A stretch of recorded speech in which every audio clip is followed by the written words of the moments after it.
Hola, ¿qué tal? Muy buenos días a todos y a todas.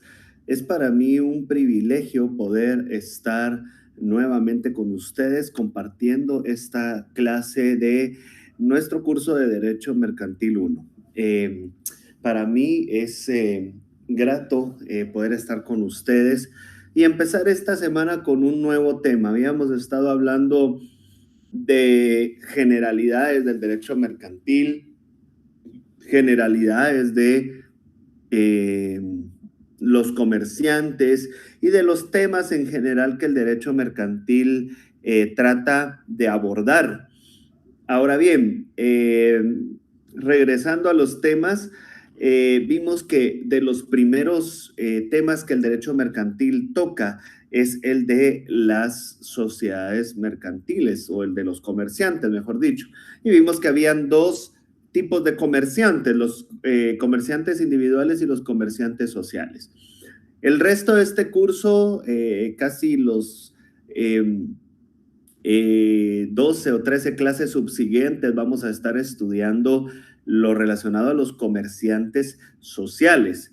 Acá en Derecho Mercantil vamos a estudiar mucho la teoría de las diferentes sociedades. Lamentablemente, la práctica pues va a ser un poquito más difícil que lo podamos ver por el factor tiempo. ¿Verdad? En derecho notarial 4 se va a ver algo de práctica respecto del derecho societario, más que todo en cuanto a poder realizar las escrituras públicas para la constitución de las sociedades mercantiles.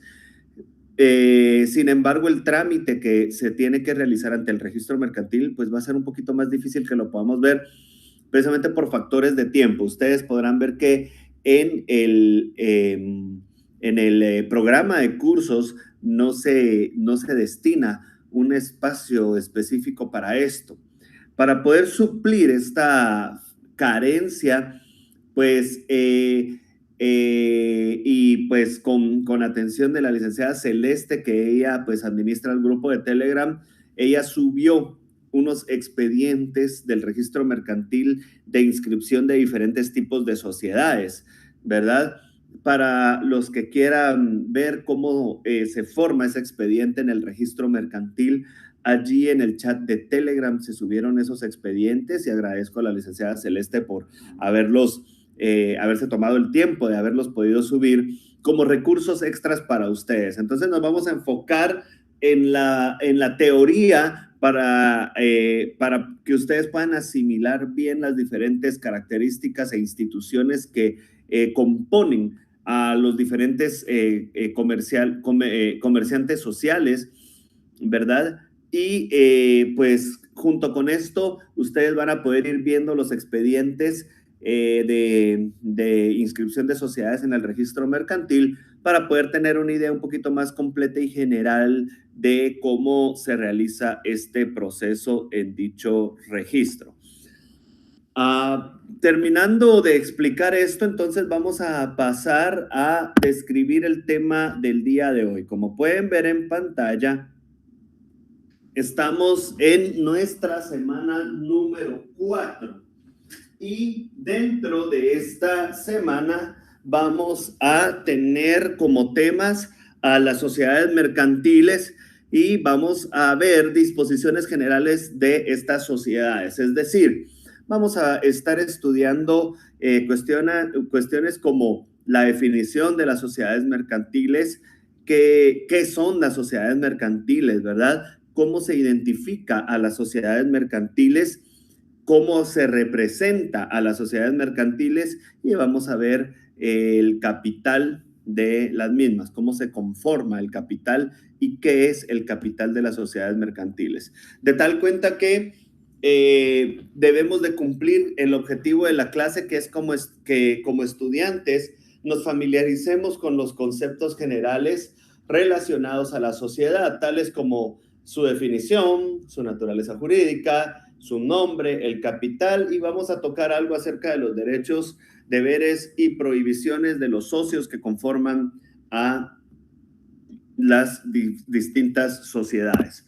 Voy a salir de la presentación que tengo acá y voy a abrir las diapositivas que utilizo para el curso, las mías, que son un poquito más completas.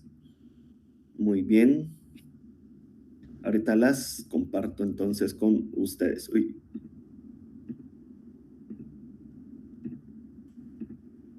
Ahí va. Muy bien. Entonces, tenemos a las sociedades mercantiles, tal y como está allí, y los temas que ya definimos anteriormente. Muy bien. Vamos a ver algunas disposiciones generales, ¿verdad? Y vamos a iniciar con lo más básico. ¿De dónde viene la sociedad mercantil? ¿Verdad?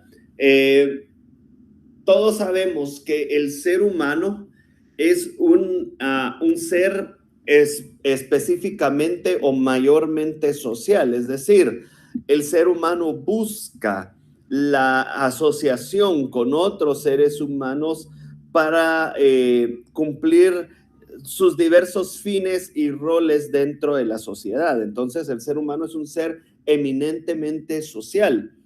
Y entonces, si ustedes se dan cuenta, desde que nacemos tenemos ciertas necesidades afectivas, ciertas necesidades de asociarnos con otras personas, con nuestros semejantes, ¿verdad? Y es ahí que el ser humano entonces nace con esa necesidad de asociarse, con esa necesidad de relacionarse con otros seres humanos. Igual, el ser humano ha logrado tanto porque ha venido a darse cuenta que solo no puede hacer tantas cosas como lo puede hacer sumando los esfuerzos de otros seres humanos de manera individual. De tal manera que el ser humano ya ha visto los beneficios de asociarse con otras personas para obtener diversos fines. Y a esto, pues, en el derecho corporativo y en el derecho de sociedades le hemos llamado o designado fenómeno asociativo. El fenómeno asociativo, entonces, es esa necesidad del ser humano de poder, como dice el nombre, asociarse, ¿verdad? De formar agrupaciones humanas con el fin de conseguir ciertos objetivos en particular. Ahora bien, el fenómeno asociativo es la semilla que da origen a los comerciantes sociales. Llamémoslos desde ya por el nombre con el que los vamos a conocer durante el resto de curso, las sociedades.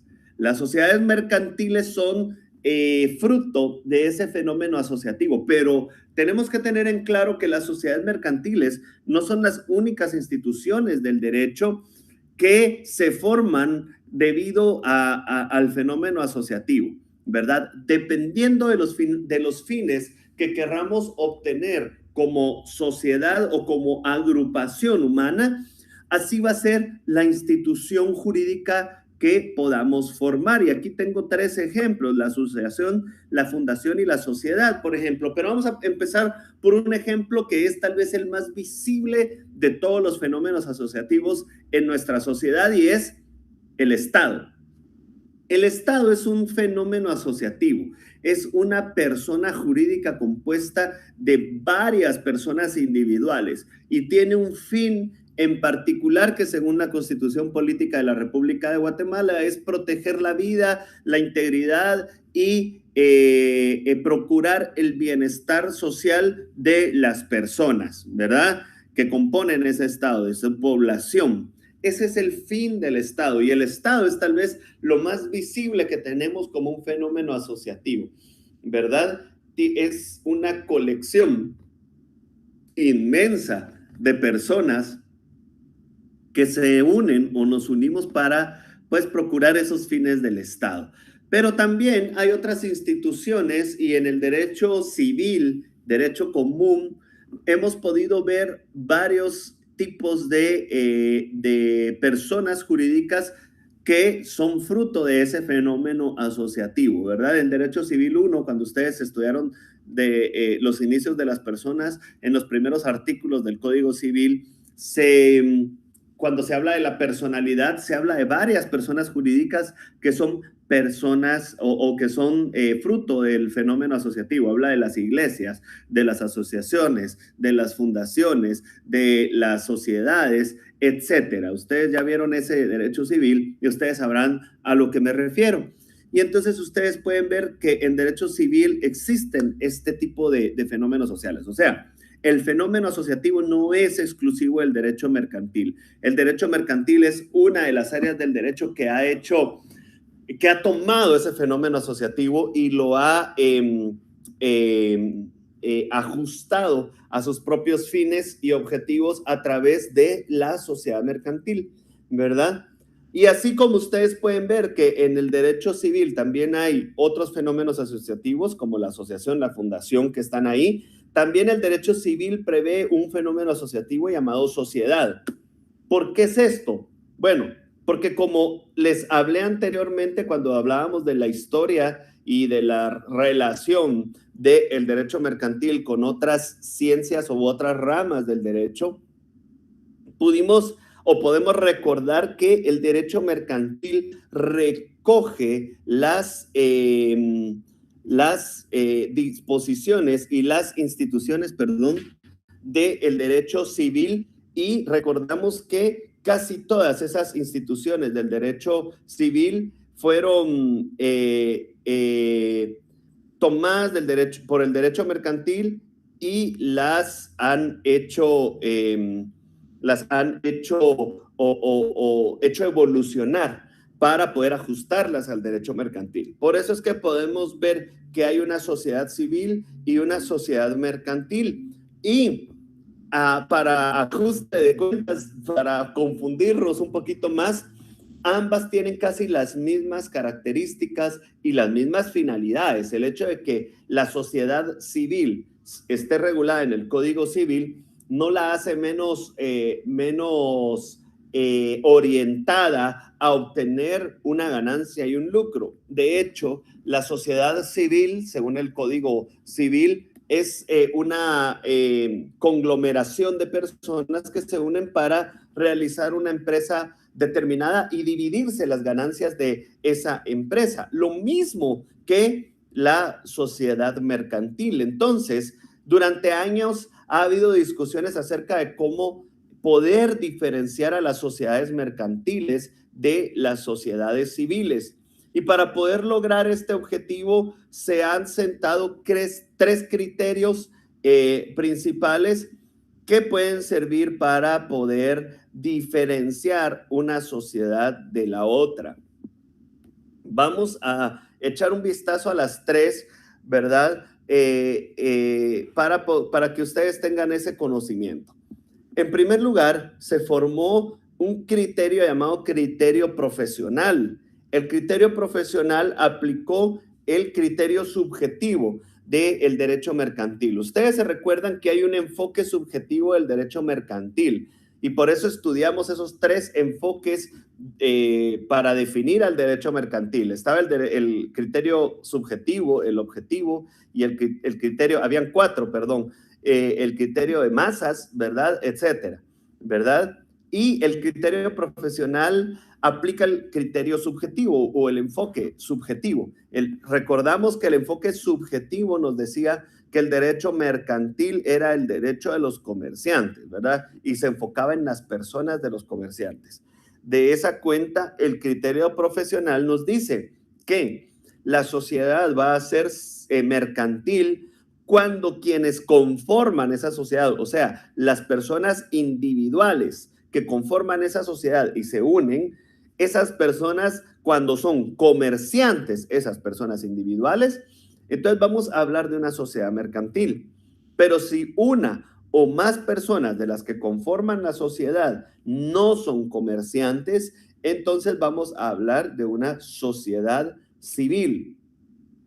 Este criterio quizás es el criterio más antiguo y ya está quedando mucho en desuso porque como vimos en clases recientes, ya no es necesario ser comerciante para que las normas del Código de Comercio y para que las normas del derecho mercantil puedan ser utilizadas con uno. ¿Se recuerdan que la semana pasada hablamos del negocio mixto, que sucedía cuando a personas, tanto comerciantes como no comerciantes, realizaban un acto de comercio o un negocio de comercio de los que están designados en el artículo 2 del Código de Comercio?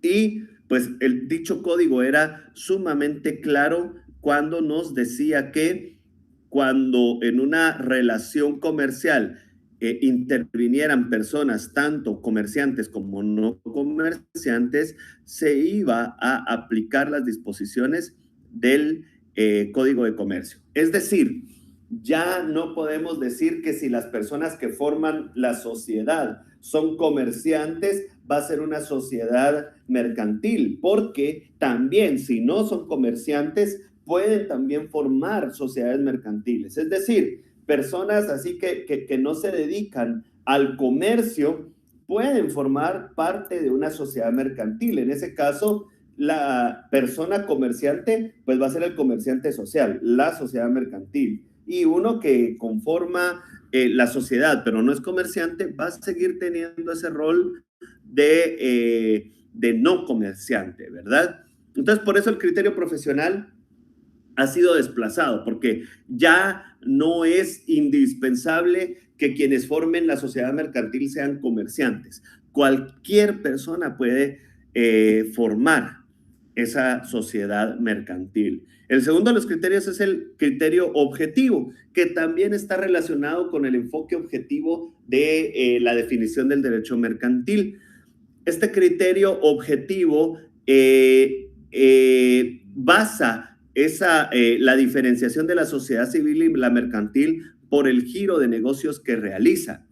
Y este criterio objetivo nos dice que si la sociedad es constituida para realizar actos de negocio, los que están en el artículo 2 del Código de Comercio, entonces vamos a estar enfrente de una sociedad mercantil. Mientras que si la sociedad no es constituida con ese objetivo en mente, entonces vamos a estar en una sociedad civil. Lamentablemente, este criterio ha sido atacado porque tanto la sociedad mercantil como la sociedad civil, como hablábamos a un principio, han sido constituidas para obtener ganancias. Y esas ganancias pueden obtenerse únicamente a través del ejercicio de los actos de comercio. Entonces, este criterio es borrado principalmente en la legislación guatemalteca porque la sociedad civil y la sociedad mercantil ambas pueden ejercer actos de comercio, ¿verdad? Entonces, en la legislación guatemalteca esta diferenciación ya se ve demasiado gris, demasiado escueta, ¿verdad? Porque tanto las sociedades mercantiles como la sociedad civil son muy parecidas, ¿verdad? De esa cuenta que, y este criterio formal es propuesto por Villegas Lara en su libro, Villegas Lara adopta un criterio formal, que es un criterio puramente práctico, un criterio cero bolas, como diríamos en lenguaje común, ¿verdad? El criterio formal nos dice que se va a diferenciar la sociedad civil de la mercantil por la forma que adquiere la sociedad al ser constituida. Es decir, si cuando constituimos la sociedad a través de la escritura de constitución adoptamos alguna de las formas que están previstas en el Código de Comercio, entonces vamos a estar ante una sociedad mercantil. Mientras que si adoptamos la forma que está regulada en el Código Civil, estaremos ante una sociedad civil. Esto es de lo más fácil, de lo más sencillo, de lo más elemental, pero es la solución que se le ha dado a todo ese rollo de criterios diferenciadores, ¿verdad? Ya no nos vamos al fondo del asunto, sino que diferenciamos a la sociedad por la forma. por la forma en que está constituida. Porque ya vimos que, en primer lugar, no importa si las sociedades son constituidas por comerciantes o no comerciantes, no podemos aplicar el criterio profesional y tampoco podemos aplicar el criterio objetivo porque tanto la sociedad mercantil como la sociedad civil pueden ejercer actos de comercio. No nos sirve el criterio objetivo en Guatemala para distinguir a las sociedades civiles de las mercantiles. Y es por eso que entonces se ha adoptado este criterio formal. Pero ya vimos, o sea, dijimos que hay sociedades civiles, que hay sociedades mercantiles, cuáles son los antecedentes de hecho que han dado lugar a que haya necesidad de formar sociedades mercantiles y es pues el ejercicio de grandes comercios a través de un grupo de personas. Ya vimos todo eso, ¿verdad? Pero en sí, ¿qué es una sociedad mercantil? ¿Cómo podemos definir desde el punto de vista técnico del derecho a la sociedad mercantil? Y una definición que yo consideré muy bonita es la del tratadista Edmundo Vázquez Martínez. Aquí me aparto un poquito de René Arturo Villegas Lara porque me gustó esta definición de Vázquez Martínez y es la que leo a continuación. Para Edmundo Vázquez Martínez, la sociedad mercantil es una agrupación de varias personas que mediante un contrato se unen para la común realización de un fin lucrativo. Crean un patrimonio propio específico y adoptan una de las formas establecidas por la ley. ¿Qué ley es esta? Obviamente, el Código de Comercio. Entonces, para Vázquez Martínez y siguiendo la cátedra esa definición, la agrupación de personas es la semilla que da lugar a la sociedad mercantil. No puede haber una sociedad mercantil de una persona. Vamos a ver una excepción que se fumaron los legisladores guatemaltecos hace poco, pero lo vamos a ver dentro de unas 5 o 6 clases con la sociedad de emprendimiento. Pero por naturaleza jurídica, la sociedad mercantil debe de ser formada por no menos de 2 personas. Tiene que ser formada por 2 o más personas. ¿Por qué? Porque es una persona jurídica, es una persona múltiple, ¿verdad? Y para que exista, deben de haber 2 o más. Si solo se puede con una, ¿para qué lo hacemos? Si una persona lo puede hacer, ¿verdad? O sea, siento yo que es atentar en contra de la naturaleza jurídica de la institución, ¿verdad? Y es inútil hacerlo. Si fuera útil, estaría bien, ¿verdad? Entonces, la sociedad mercantil en principio es una agrupación de personas. ¿Por qué? Porque es una persona jurídica, ¿sí? Y estas personas se unen a través de un acto formal. Veíamos que el derecho mercantil es un derecho poco formalista, es una de sus características. Pero en cuanto a el derecho societario y a las sociedades mercantiles, es de los pocos actos en los cuales sí se requiere una formalidad muy específica y es que el contrato de celebración de sociedad mercantil o de constitución de sociedad mercantil, mejor dicho, es un contrato que se debe realizar en escritura pública, o sea, es un contrato formal, ¿verdad? Este contrato es el que va a documentar la exteriorización de la voluntad de los socios de constituir la sociedad y por eso debe de hacerse en un contrato. Estas personas se unen, pero no se unen de palabra, se unen formalmente a través del contrato y lo hacen por un objetivo en particular, que es la realización de un fin lucrativo. Es decir, tienen como finalidad realizar algo que les va a representar ingresos, que les va a representar ganancias, ¿verdad? Y entonces a través de esa finalidad lucrativa va a tener sentido el poder unirse como personas individuales. Pero esto no lo pueden hacer así, o sea, solo así, solo con que ellos decían, nos vamos a unir y ya voy a empezar a ganar dinero. Si no, sería la forma más fácil de ganar dinero del mundo, ¿verdad? Nos unimos 3, 4 y empezamos a recibir dinero. No es así. ¿verdad? Para poder lucrar, para poder conseguir ganancias, deben de invertir. ¿Y qué van a invertir entonces en la sociedad? Pues lo que viene a continuación, el patrimonio específico. Las personas que forman una sociedad ponen de sus propios recursos, ponen de sus propios recursos para crear un patrimonio social. A ese patrimonio social, lo vamos a ver en un ratito, le llamamos capital. Y ese patrimonio es el que va a servir para invertirlo y generar a través de dicha inversión ganancias, o sea, para cumplir el fin lucrativo. Y por último, está el elemento formal junto con el contrato. Adoptan una de las formas establecidas por la ley. ¿Sí? Alguna de las formas societarias que el Código de Comercio prescribe debe de ser adoptado para que la sociedad sea una sociedad mercantil. Y ahí Edmundo Vázquez Martínez recoge el criterio formal que vimos en la diapositiva anterior. Entonces, veíamos que la sociedad como grupo de personas es una persona jurídica. Y como tal, la sociedad tiene personalidad jurídica. Recordemos que no es lo mismo hablar de persona jurídica y de personalidad jurídica, ¿sí? La personalidad jurídica, si ustedes recuerdan, Derecho Civil 1, es la investidura jurídica que nos da la ley para poder ser titulares de derechos y de obligaciones. Eso es la personalidad, ¿verdad? Y la sociedad, por ser una persona, tiene personalidad, es decir, puede ser titular de derechos y obligaciones.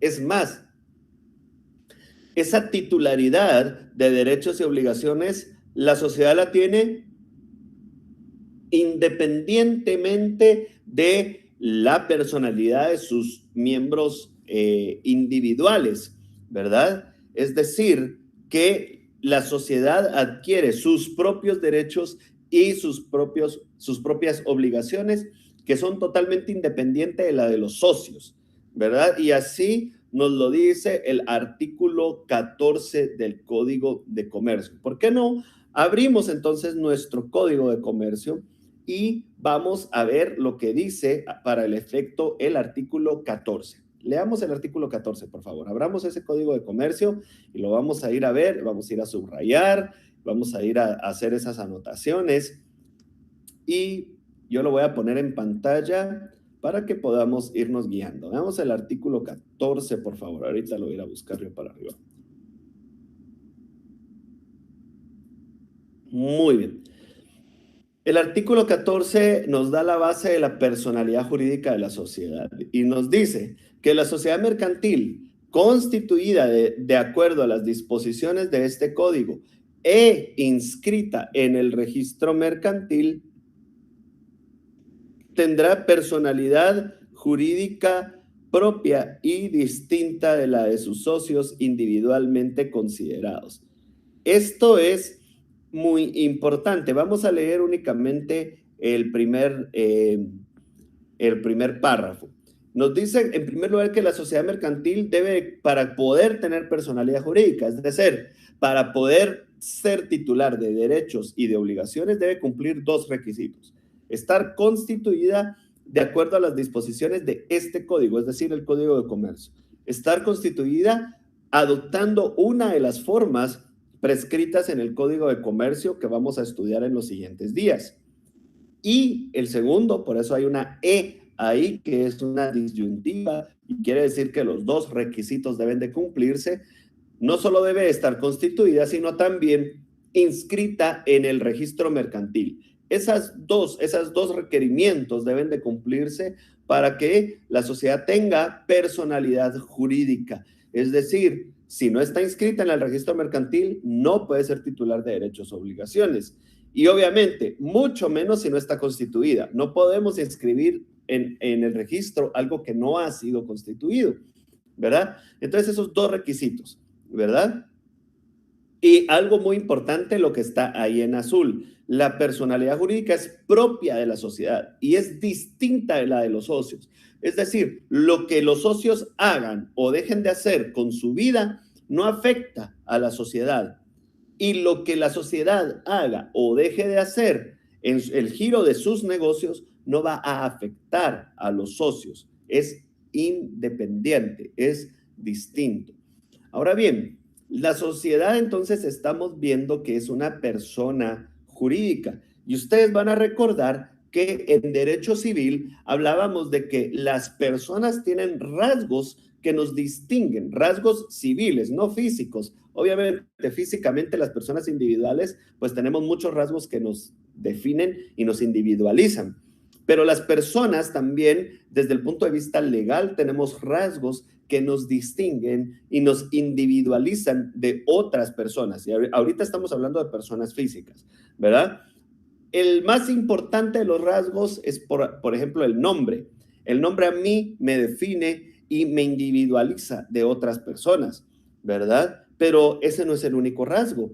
También mi edad, mi estado civil, mi nacionalidad, mi profesión, la forma como me identifico a través de mi documento personal de identificación, mi domicilio, etcétera. Todos esos rasgos de la personalidad que ustedes estudiaron en Derecho Civil 1 son rasgos que nos caracterizan y nos individualizan de otras personas. Hay un Carlos Leonel Chajón acá y puede que haya otro Carlos Leonel Chajón. De hecho, mi papá se llama igual que yo, ¿verdad? Pero hay otros rasgos que nos individualizan. Yo tengo una edad, él tiene otra. Yo tengo un estado civil, él tiene otro. Él reside en un lugar, yo resido en otro, ¿verdad? Y esos rasgos diferencian a este Carlos Chajón de mi papá, que aunque nos llamemos igual. Lo mismo es con las sociedades mercantiles. Las sociedades mercantiles, por ser personas jurídicas, tienen rasgos, esos mismos rasgos que se le aplican a las personas naturales.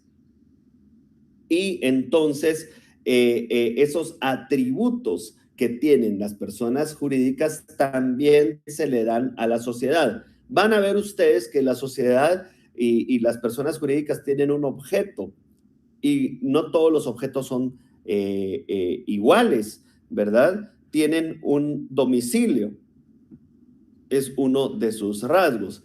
Tienen capacidad y la capacidad vimos que es la facultad de contraer derechos y obligaciones. Está definida dentro de la personalidad, ¿verdad? La personalidad es el todo y la capacidad es una parte general de esa personalidad, ¿verdad? O una parte específica, mejor dicho, de esa personalidad. Entonces, la sociedad como persona jurídica tiene todos esos atributos de la persona, ¿verdad? Entre ellos la capacidad. Y uno de los atributos, como vimos, y que tal vez es el más importante, que nos ayudan a definir a una persona de otra, es el nombre. El nombre es tal vez el atributo que más ayuda a diferenciar a las personas, hablando de personas físicas. Hay, pues,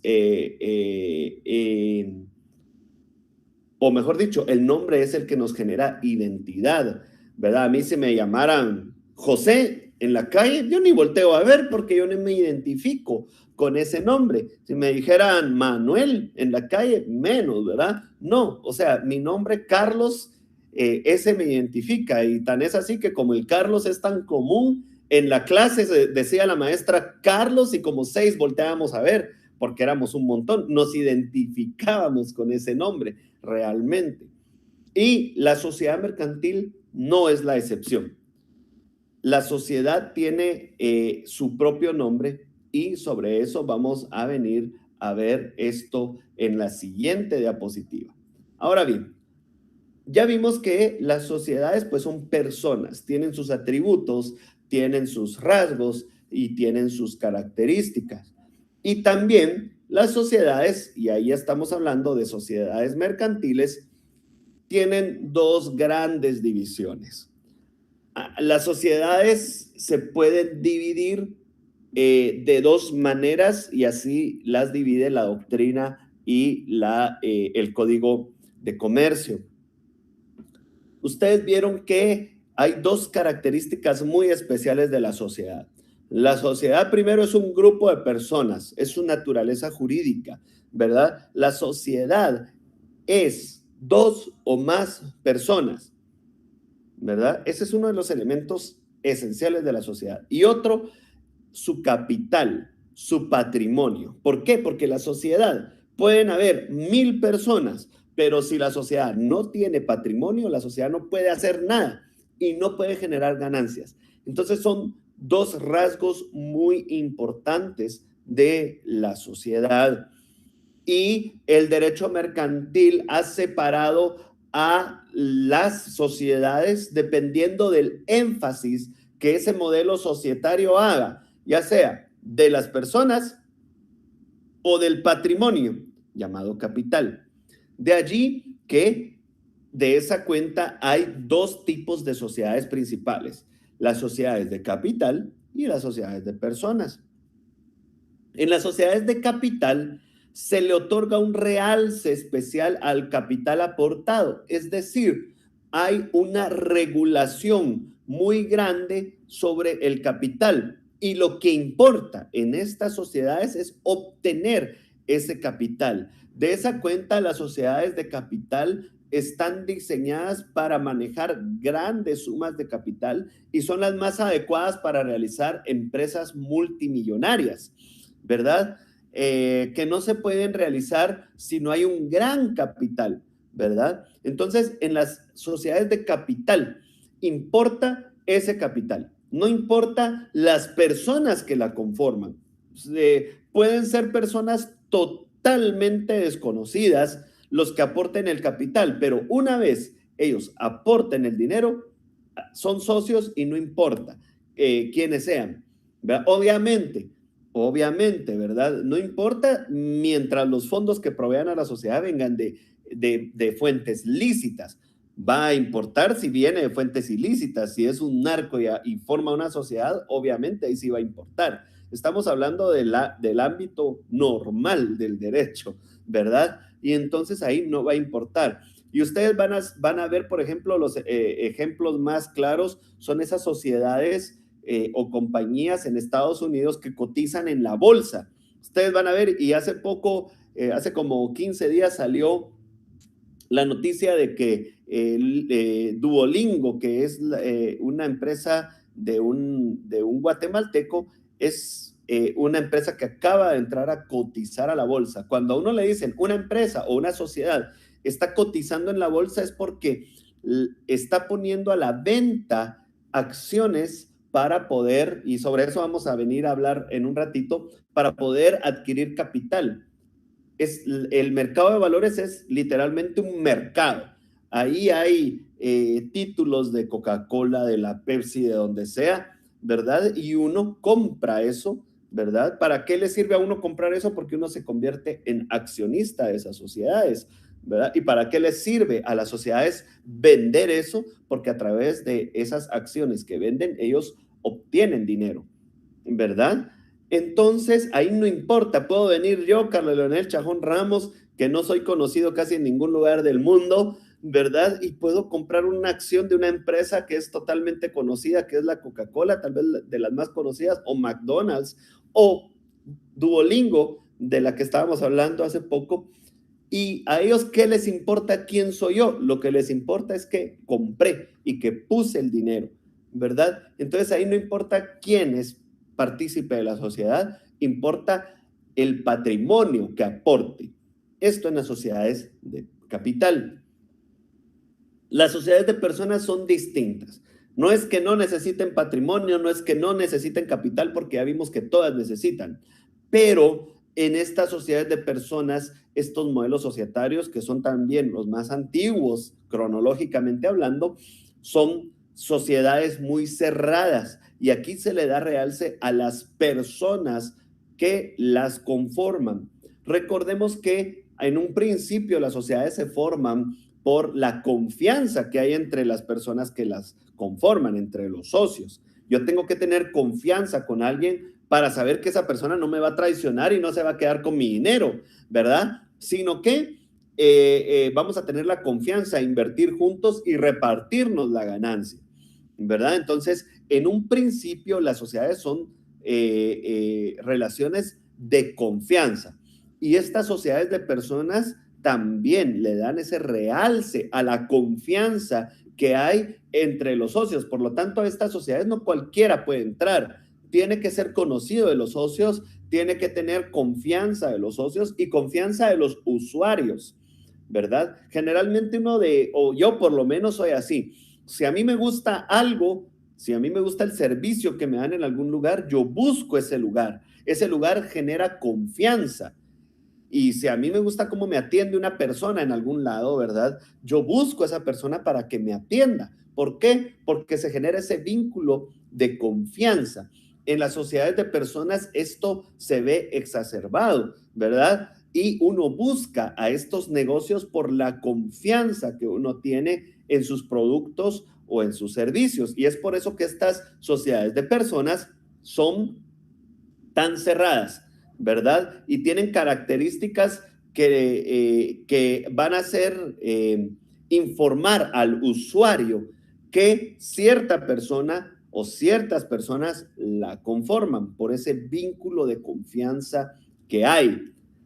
Entonces, según la legislación guatemalteca, las sociedades de capital y de personas, pues podemos dividir a los modelos sociales así. En las sociedades de capital entraría la sociedad anónima. Simple y llanamente, la sociedad anónima es tal vez la única sociedad de capital que se puede legislar al 100% en el Código de Comercio. Y dentro de las sociedades de personas, incluimos a la sociedad en comandita simple, sociedad en comandita por acciones, a la sociedad colectiva. Acá no está, pero también ahí podemos poner a la sociedad de emprendimiento, que es la más nueva que ha sido legislada.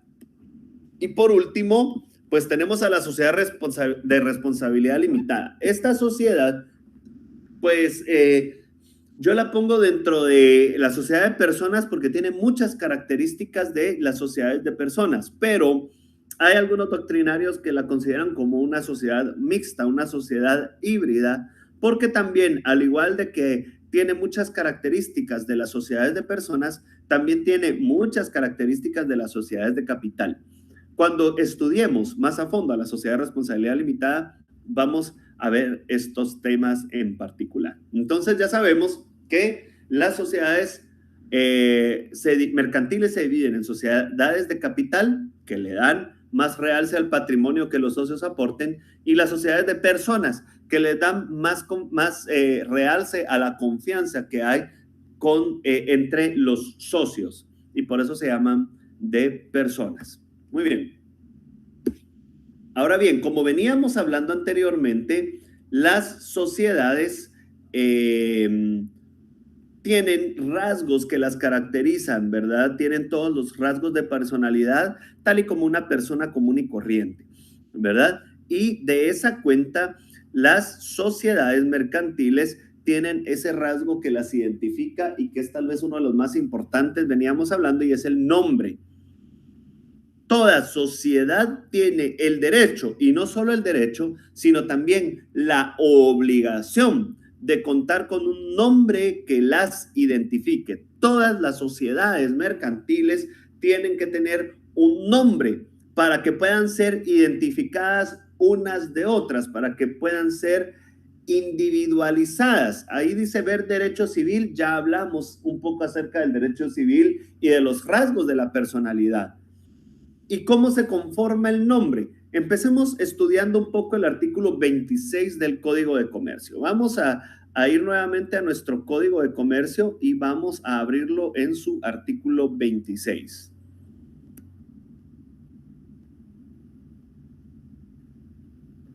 Ahorita lo estoy abriendo y por ahí estamos ya. Artículo 26. Esta es la base sobre la cual gira el derecho a el nombre en las sociedades mercantiles. Dice, la inscripción de una sociedad en el registro mercantil le otorga el derecho al uso exclusivo de su razón social o de su denominación, la que deberá ser claramente distinguible de cualquier otra y no podrá ser adoptada por sociedad del mismo o semejante objeto mientras subsista inscrita la primera. Es decir, que cuando inscribimos a una sociedad en el registro mercantil, prácticamente el registro mercantil es el RENAP de las sociedades mercantiles, ¿verdad? Así como las personas físicas nos inscribimos en el RENAP y todos los actos que tienen que ver con nuestra personalidad se inscriben en el RENAP, asimismo las sociedades mercantiles, el registro en donde se inscriben todas las cuestiones que tienen que ver con ellas es el registro mercantil, y cuando se inscriben ahí se les da entonces el derecho exclusivo, es decir, nadie más, ninguna otra sociedad lo puede hacer, el derecho al uso de su razón social y de su denominación. ¿Por qué ahí no nos dice nombre? Y aquí ya vamos entrando más a el ámbito de la sociedad, porque en las sociedades el nombre no se llama nombre como en el derecho civil, sino se llama razón social o denominación. Así es de que cuando ustedes hablen, la denominación social de esta sociedad es tal, ustedes van a saber que están hablando del nombre de la sociedad. Cuando ustedes escuchen la razón social de esta sociedad es tal, ustedes van a saber que están hablando del nombre de la sociedad. Ahora, ¿cuál es la diferencia entre razón social y denominación? Ahorita lo vamos a ver. Terminemos de explicar el artículo 26. Dice, razón social o denominación, la que deberá ser claramente distinguible de cualquier otra, es decir, muy parecido al nombre. Dos personas físicas es casi imposible que puedan tener el mismo nombre, y lo es más en las personas sociales, es decir, en las sociedades, ¿verdad? Ya vemos que dos sociedades no pueden tener el mismo nombre. Ahora, como veníamos hablando, bueno, ahí ese artículo nos habla de razón social y denominación, y hasta ahora habíamos visto solo nombre. Bueno, pasa porque, como les decía, las sociedades mercantiles no se identifican con un nombre, ¿verdad? O sea, el nombre en derecho mercantil no es conocido como nombre, de la misma manera que el derecho civil, sino que es conocido como una denominación o como una razón social. Pero cuando hablemos de denominación social o razón social, tenemos que entender como personas, como estudiantes de derecho, que nos referimos al nombre de la sociedad. De esa cuenta que ahorita va a ser la última vez que yo voy a mencionar nombre en derecho de sociedades, y nos vamos a empezar a referir a los términos técnicos que son el de denominación y el de razón social. Ahora, ¿en qué se diferencia la denominación de la razón social? ¿Por qué ahí el artículo 26 nos habla de dos cosas para definir lo mismo? ¿Por qué la denominación y la razón social se forman de manera diferente y sirven para distintas sociedades? Empecemos con la denominación social. La denominación social es un nombre que se forma libremente con el nombre que los socios elijan, ¿sí? La denominación social se puede formar de manera libre y los socios pueden escoger cualquier nombre que ellos quieran. Y ustedes ahí ven, por ejemplo, que dice Transportes Halcones. Y uno dice, bueno, ¿y dónde están los pájaros, verdad? O sea, ¿dónde están? Uno esperaría, yo de chiquito esperaba ver un halcón en una jaula dentro del bus, ¿verdad? Y uno dice, bueno, ¿qué tiene que ver un halcón adentro o un halcón con un camión, una camioneta, con un transporte? Nada, no tiene que ver nada. Simplemente a los socios se les dio la gana llamarlo así y eso es suficiente. Usted tiene una computadora ahí y por lo menos yo tengo mi computadora ahí, y mi computadora, su marca es manzana o Apple en inglés. ¿Qué tiene que ver una manzana con un equipo de tecnología? Nada, ¿verdad? O sea, el nombre por sí mismo no tiene que ver absolutamente nada. Tal vez tiene un significado, pero hasta ahora yo nunca me he puesto a investigar eso. Pero de buenas a primeras, a mí manzana no me dice computadora. No tiene absolutamente nada que ver. Y así es la denominación. La denominación es un nombre que se forma libremente. No tiene que tener ningún tipo de, o sea, puede o no puede tener ningún tipo de similitud con el objeto al cual la sociedad se está dedicando, ¿verdad? Entonces, la denominación, eso es lo bonito, ¿verdad? ¿Por qué? Pues se forma libremente. Ahora bien, la denominación social es la forma de identificar a las sociedades de capital.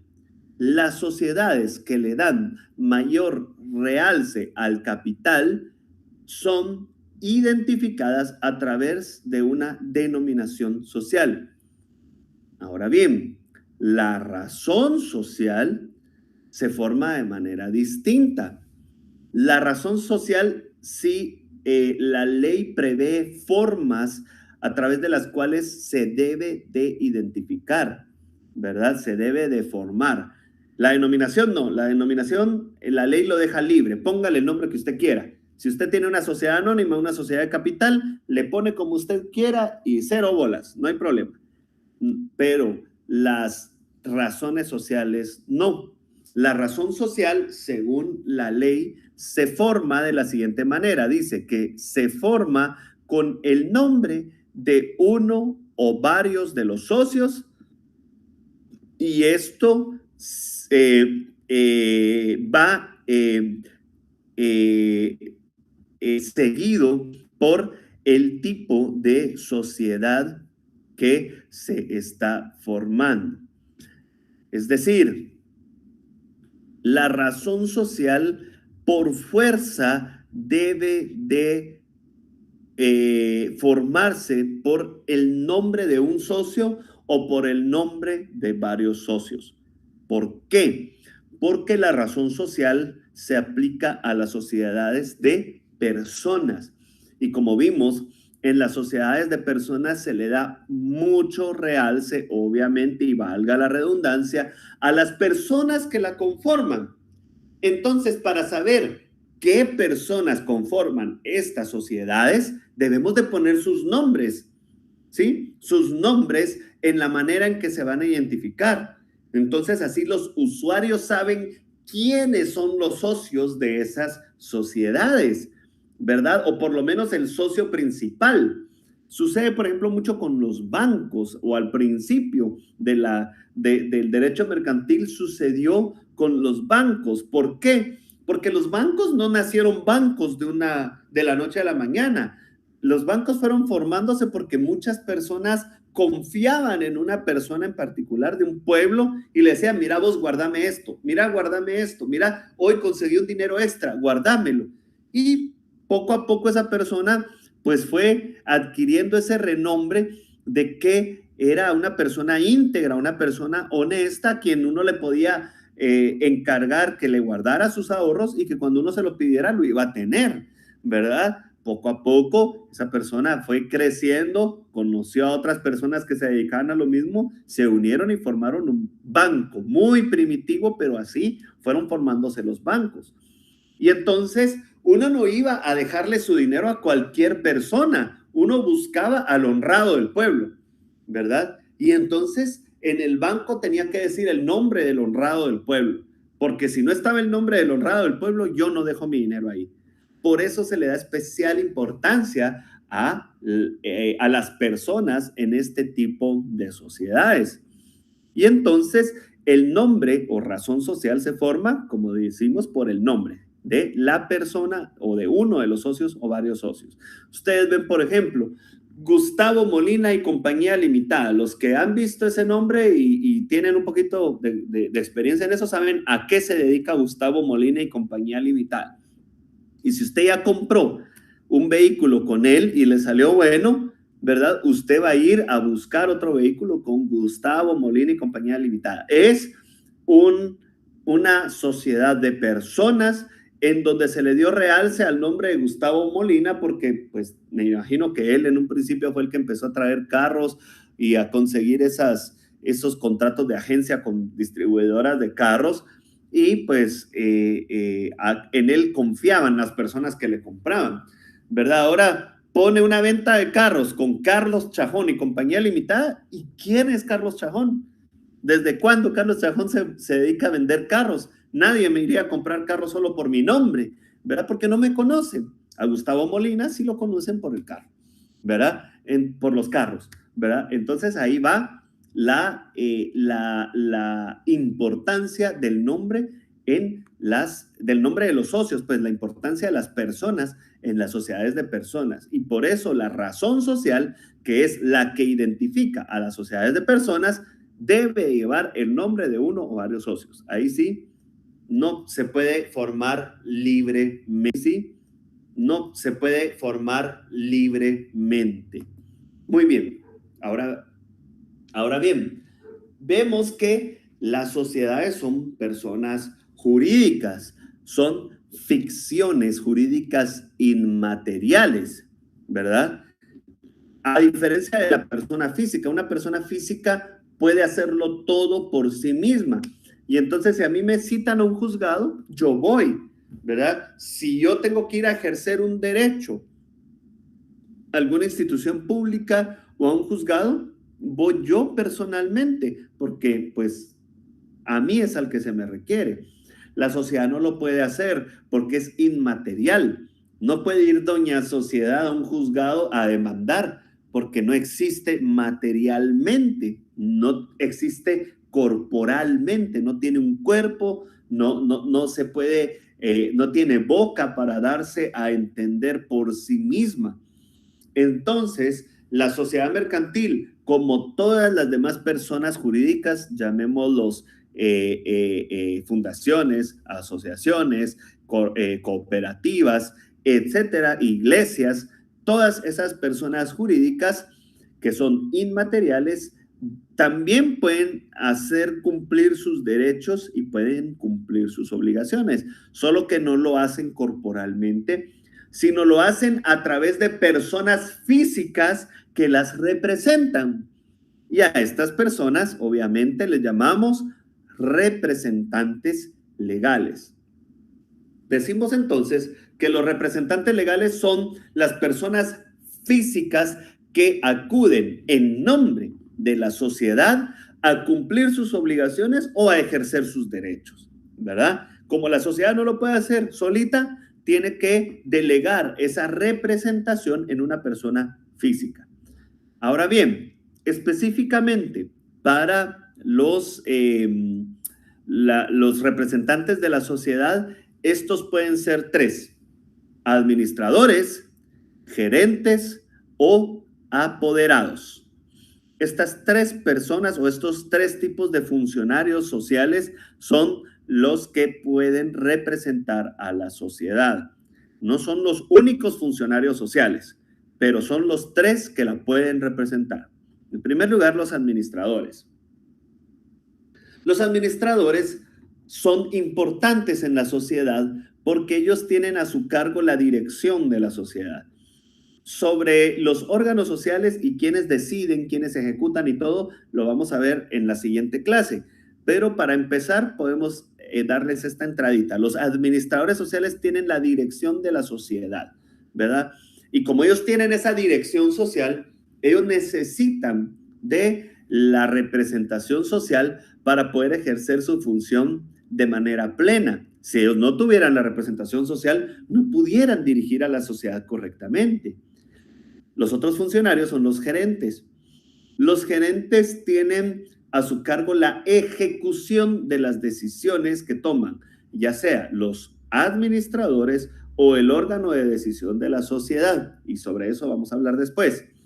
Los gerentes entonces no tienen la dirección de la sociedad, tienen la ejecución. Ellos reciben órdenes y ellos tienen que ejecutar esas órdenes, ¿verdad? Pero también para ejecutar esas órdenes y para que lo puedan hacer de manera correcta, ellos necesitan la representación legal. No pueden estar yendo a traer a un administrador cada vez que van a necesitar suscribir un contrato o reclamar algún derecho o hacer algo, porque realmente para eso están ellos, para delegar esa ejecución de los actos sociales. ¿verdad? Entonces, por eso ellos deben de tener la representación legal de la sociedad. Y si en algún momento ni los administradores ni los gerentes se dan abasto para poder cumplir a la sociedad, tal vez la sociedad es tan grande o el giro de sus negocios ha sido tan amplio que ellos ya no se dan abasto, pueden recurrir a un tercer tipo de funcionario llamado apoderado, ¿verdad? Los apoderados, ustedes en derecho civil van a ver que hay un contrato que se llama mandato o poder, por medio del cual una persona delega en otra su representación. A esta persona que representa a otro se le llama apoderado, y la sociedad también lo puede hacer. La sociedad puede delegar su representación temporalmente o para un acto en particular a una persona que se va a llamar apoderado. Pueden ser varios apoderados, varios gerentes, varios administradores, o puede ser uno. Es más, puede ser que haya un administrador y que no haya gerentes ni apoderados, ¿verdad? O puede ser que haya un administrador, un apoderado y que no haya gerentes. El orden del factor no altera el producto. La cosa es que siempre y cuando hayan administradores, gerentes o apoderados, cualquiera de estos tres va a tener, o estas tres categorías va a tener la representación de la sociedad. ¿Cómo se prueba esa representación? Porque la representación siempre debe ser probada, ¿verdad? Si yo tengo la representación de mi hijo, por ejemplo, yo tengo que demostrarlo. ¿Cómo lo hago? A través de la certificación de la partida de nacimiento de mi hijo, ¿verdad?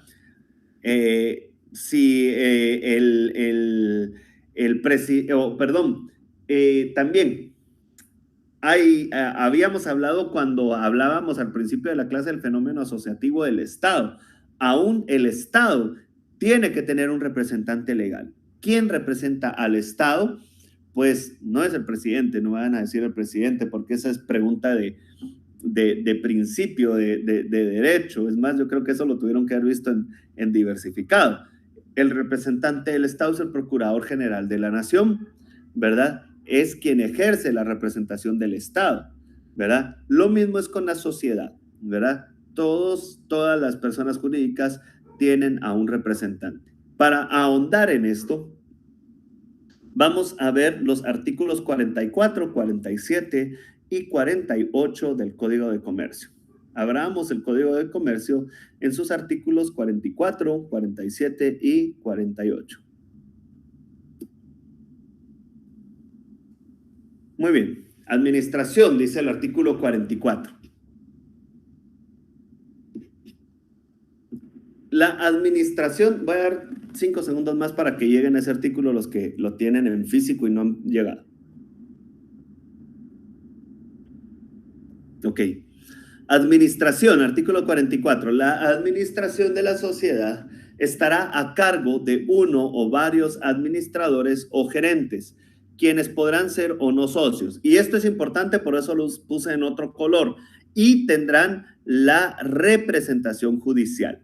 Ahí es donde nos habla entonces acerca de el poder que tienen los administradores de representar a la sociedad. Y podemos ver que puede ser un administrador o pueden ser varios administradores. Allí nos habla asimismo de los gerentes y nos abre la puerta también para saber que los gerentes también tienen esa representación judicial. El artículo 47 también nos habla de esas facultades que continúan teniendo los administradores y gerentes. ¿Por qué es esto?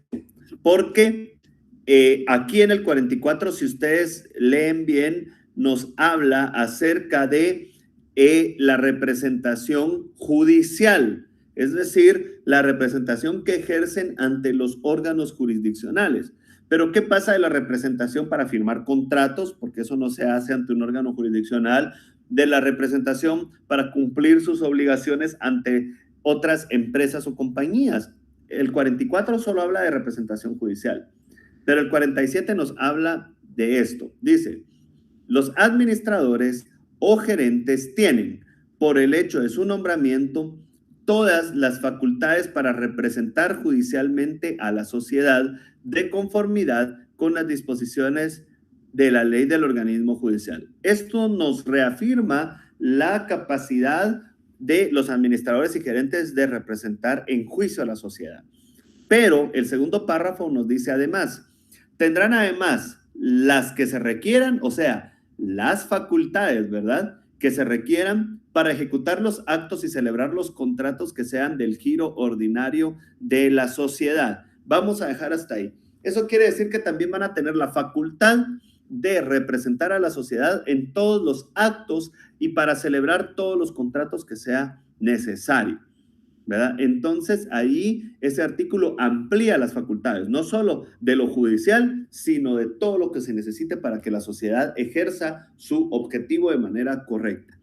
Y por último, el artículo 48 nos habla de los apoderados y nos dice, en principio, los gerentes y administradores, no lo dice así, ahorita lo voy a parafrasear. En principio, los gerentes y administradores no pueden delegar la representación si no tienen permiso, ¿verdad?, de los socios. Ahora bien, si los socios les dan permiso de delegar esa representación, lo pueden hacer a través de poderes especiales, ¿verdad? Y ahí surge la figura del apoderado. Leamos el artículo. A menos, dice, que la escritura social lo autorice y la escritura la firman los socios, el administrador no puede delegar en otro la administración o la representación, ni nombrar sustitutos sin el previo consentimiento unánime de los socios. Unánime quiere decir que todos tienen que estar de acuerdo. Pero dice, podrá conferir poderes especiales y revocarlos si estuviera facultado. ¿Quién lo faculta? Ya vimos que los socios. Es decir, que si los socios le dan autorización, el administrador puede delegar la representación a través de un poder especial o mandato especial, como es también conocido, y entonces la persona en quien va a recaer esa representación va a ser el apoderado. Estos tres artículos entonces nos dan la base de los representantes de la sociedad y quienes ejercen su representación en juicio y fuera de él. Muy bien. Regresemos a las diapositivas.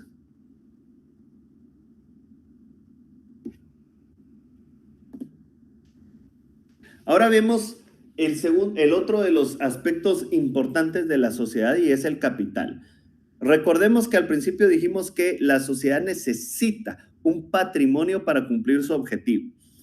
De balde, la sociedad va a estar constituida o integrada por 1,000, 10,000, 15,000 personas físicas si no tiene dinero. No nos sirve para nada una sociedad sin dinero, ¿verdad? ¿Por qué? Porque el dinero es lo que nos va a permitir invertir, lo que nos va a permitir cumplir el objetivo de la sociedad, lo que nos va a permitir ejercer esos actos de comercio para poder generar ganancias, para poder generar ese fin lucrativo de la sociedad. Ahora bien, el capital puede ser compuesto por varias situaciones. Puede ser compuesto por bienes, puede ser compuesto por servicios o puede ser compuesto por dinero. Generalmente, pues cuando hablamos de capital nos da la idea de dinero, pero no es el único medio por el cual, permítanme, es que estoy recibiendo una llamada del trabajo y si no, solo voy a pedir que me llamen después, discúlpenme.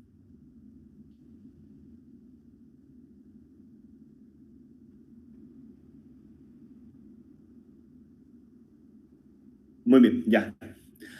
Entonces, perdonen la interrupción.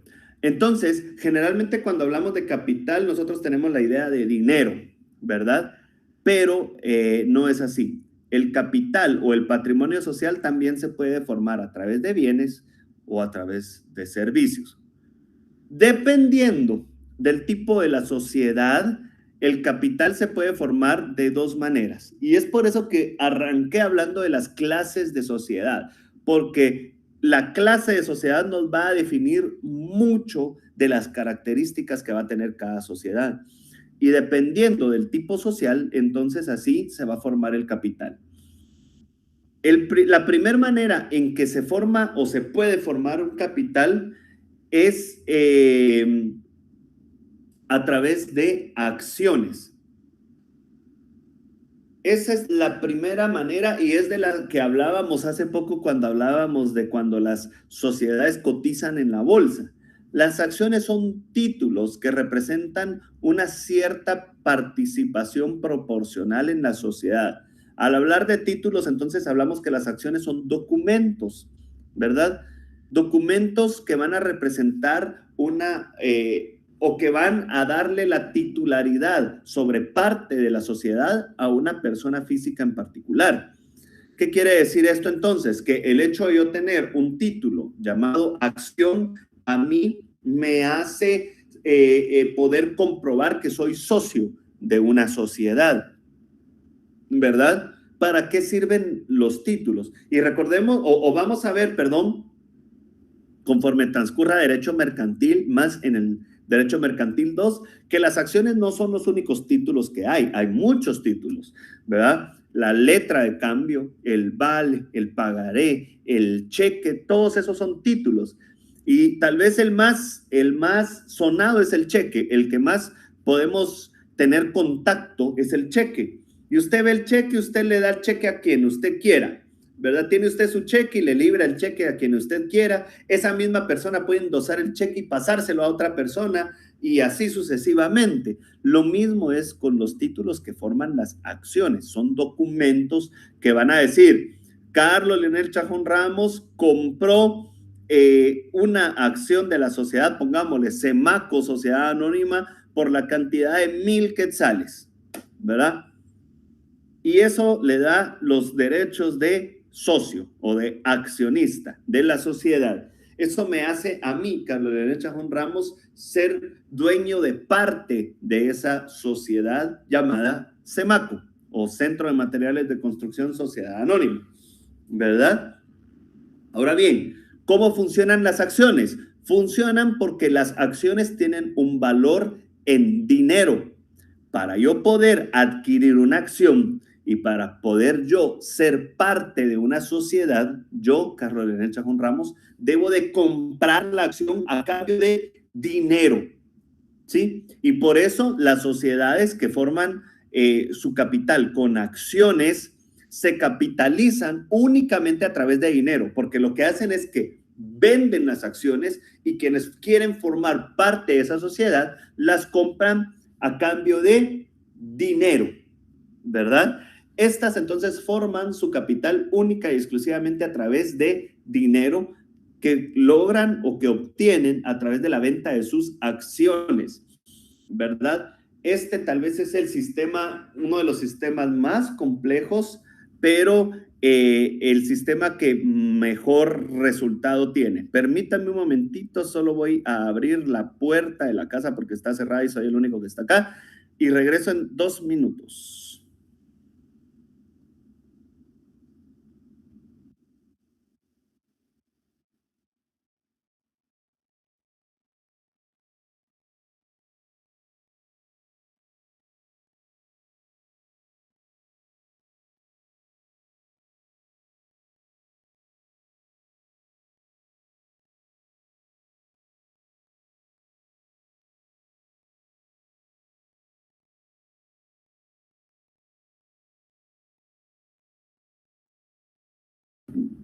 Perdonen, ya estoy nuevamente acá.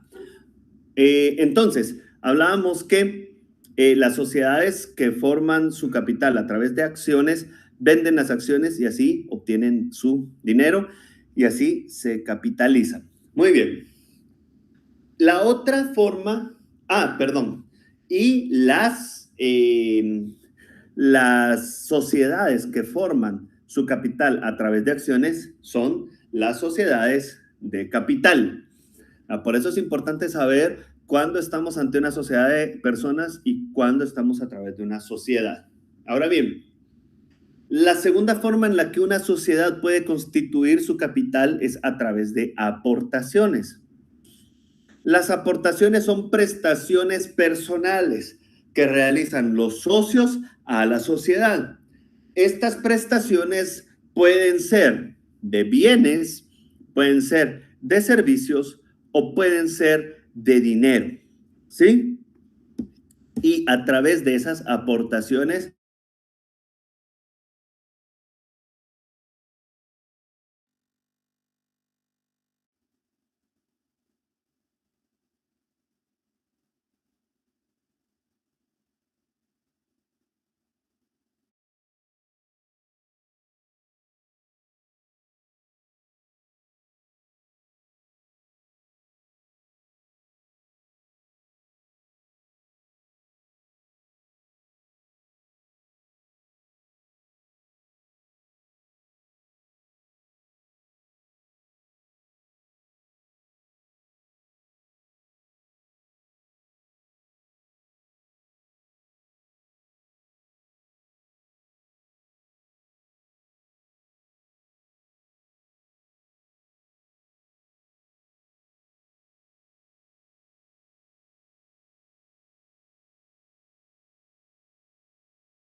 Hola, perdonen, no sé por qué se perdió la señal, no sé si fue de internet o qué, pero se cayó la señal y me quedé sin poder continuar la clase. Ya estoy nuevamente acá con ustedes. Disculpen, no sé qué pasó ahí. Realmente pensé que se había quedado sin señal o ¿cómo se llama? Me había quedado ya sin datos, pero no era el caso, ¿verdad? Perdonen ustedes, vamos a terminar la clase. Perdonen un momentito, solo voy a terminar de ver algo acá.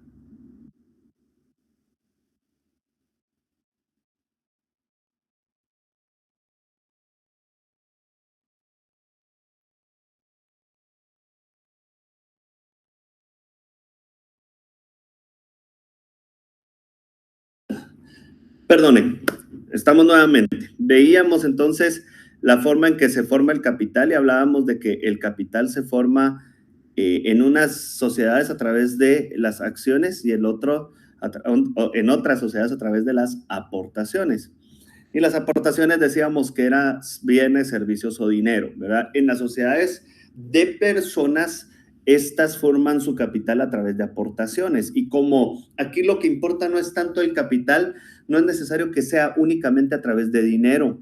sino que se puede hacer a través de bienes, a través de servicios también, y a través de dinero, obviamente.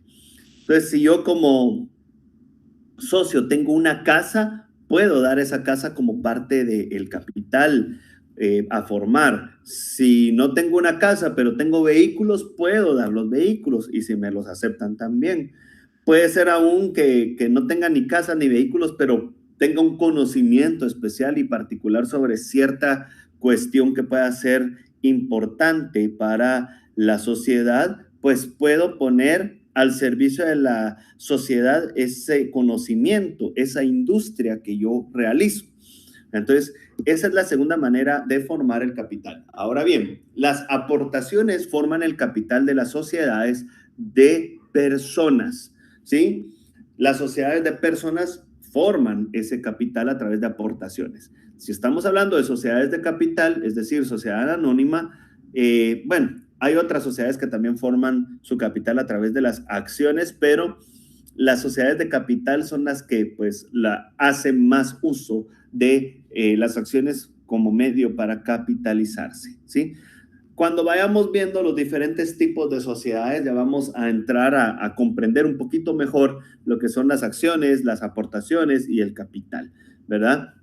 Resumiendo esta diapositiva, el capital es el patrimonio de la sociedad y se puede formar ya sea por acciones que se venden a través de dinero o de aportaciones que dan los socios de su propio patrimonio. Y por último, los derechos, deberes y prohibiciones de los socios. Sobre este tema no vamos a ahondar mucho porque cuando vayamos viendo los diferentes tipos societarios vamos a ver esto a profundidad. Baste decir que los derechos de los socios están contenidos en el artículo 38 del Código de Comercio. Vamos a ir viendo, obviamente, cada derecho cuando hablemos de las sociedades, porque cada sociedad también, cada tipo de sociedad va variando un poco, no significativamente, pero sí va variando un poco los diferentes derechos de los socios. También los deberes. Aquí sí vamos a detenernos porque vamos a decir que el principal deber de los socios es el de realizar su aportación al capital en la fecha y los modos pactados en la escritura social. Si los socios no realizan esa aportación a capital, la sociedad no puede funcionar y por eso el socio que se compromete a dar cierto capital debe de cumplir ese compromiso. Ese es el principal deber de los socios. Y obviamente los socios tienen algunas prohibiciones. Las prohibiciones las vamos a ver ahorita, están en el artículo 39 del Código de Comercio y las vamos a ver rápidamente.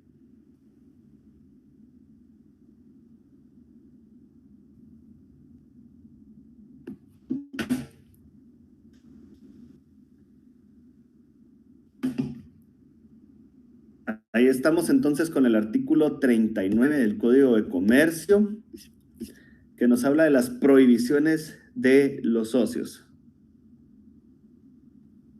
Muy bien, los socios tienen las prohibiciones siguientes. En primer lugar, usar el patrimonio o la razón de el patrimonio o la razón o la denominación social para negocios ajenos a la sociedad. Es decir, el socio, aunque yo haya puesto un carro para formar el patrimonio social o el capital social, yo como socio, aunque yo lo puse, yo no puedo usar ese carro porque ya no es mío, es de la sociedad. Yo no puedo usar el patrimonio social para fines ajenos a la sociedad. Tampoco puedo usar el nombre de la sociedad para fines ajenos a la sociedad. Por muy socio que sea, no lo puedo hacer. Ahora, si son para los fines del objeto de la sociedad, y la sociedad se va a beneficiar con ellos, ahí sí lo puedo hacer, pero no al revés, ¿verdad?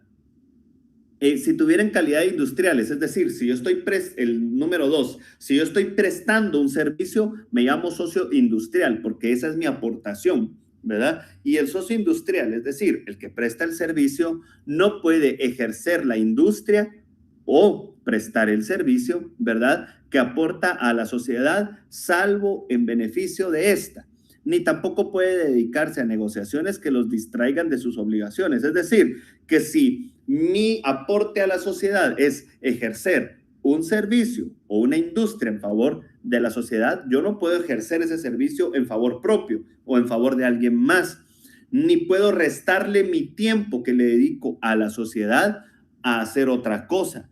Eso lo tengo prohibido. Tampoco, otra de las prohibiciones de los socios es ser socio de otras empresas que sean análogas o competitivas, ni tampoco puedo emprenderlas por mi cuenta. Por ejemplo, si yo soy socio de una sociedad que se dedica a la venta de materiales de construcción, puedo perfectamente ser socio de una sociedad que se dedique a la venta de comida para animales. ¿Por qué? Porque no son incompatibles, ¿verdad? No se hacen competencia una con la otra. Pero si yo soy socio de una empresa que vende materiales de construcción y me pongo a formar parte de sociedad que se dedica a la ferretería, ahí sí hay cierta incompatibilidad y por eso yo no voy a poder ser socio de dos. Ahora, si son, por ejemplo, una ferretería y un restaurante, por ejemplo, cero bolas, puedo ser socio de ambos. La prohibición es ser socio de sociedades que tengan el mismo objeto u objetos que sean análogos o similares. 4, ceder o gravar el aporte de capital que di en la sociedad sin el consentimiento previo y unánime de los demás socios. Esto a salvedad de que se trate de sociedades accionadas, porque las acciones sí se pueden ceder o gravar y como no importa quién va a quedar con la acción, si se pierde la acción, si no pago, no importa quién se quede con la acción, ¿verdad? Porque son sociedades de capital. Entonces ahí no importa, pero si son sociedades de personas, yo no puedo gravar, vender, enajenar, donar. Al gravar estamos hablando de hipotecar o prendar el aporte que yo di en la sociedad sin el consentimiento unánime y previo de los demás socios. O sea, como yo ya di ese capital, yo ya no soy dueño de ese capital. Si yo di una casa, yo no la puedo hipotecar. Si yo di un carro, yo no lo puedo prendar, ¿verdad? Si yo di la casa, yo no la puedo vender porque es parte del patrimonio social. Lo puedo hacer únicamente con el consentimiento de los demás socios y es unánime, es decir, que todos, absolutamente todos los demás socios tienen que estar de acuerdo. Con uno que esté en desacuerdo, tengo prohibido hacerlo. Ahora, si es acción, si puedo tener 1.000.000 de acciones de la sociedad y puedo vender el 1.000.000 de acciones y ahí yo no le tengo que pedir permiso a nadie. ¿Por qué? Porque es una sociedad de capital. No importa quién va a venir a ser socio, lo que importa es que pague el pisto por las acciones que voy a vender, ¿verdad? Así hablando coloquialmente, ¿verdad? Sobre los derechos de los socios, los vamos a ver más a fondo cuando estudiemos cada tipo de sociedad. Y como ya me llegó el tiempo para terminar, entonces no me queda más que voy a dejar unos 30 segundos las diapositivas o la diapositiva de las preguntas que nos va a servir para reafirmar el contenido de la presente clase. Las voy a dejar acá, perdonen que hoy les haya robado un poquito de su hora de almuerzo, pero eso por una buena causa, por su educación. Ahí está, entonces, ahí está la diapositiva y en lo que ustedes copian o cualquier cosa, yo creo que puedo dejar un tiempo para poder responder alguna pregunta. Yo creo que ya no nos queda tiempo, ¿verdad? Pero voy a estar pendiente de los medios de comunicación que tenemos y como no voy a poder responder preguntas el día de hoy, ustedes me las pueden hacer llegar y yo voy a estar respondiéndolas en el transcurso, ya sea de la tarde o en el transcurso de la semana. Gracias a todos y a todas por su atención a la presente clase. Ahorita me quedo subiendo las diapositivas de la clase a Telegram para que la puedan tener allí por ese medio. Que Dios les bendiga a todos y a todas y les deseo éxitos en su semana. Nos vemos. Chao.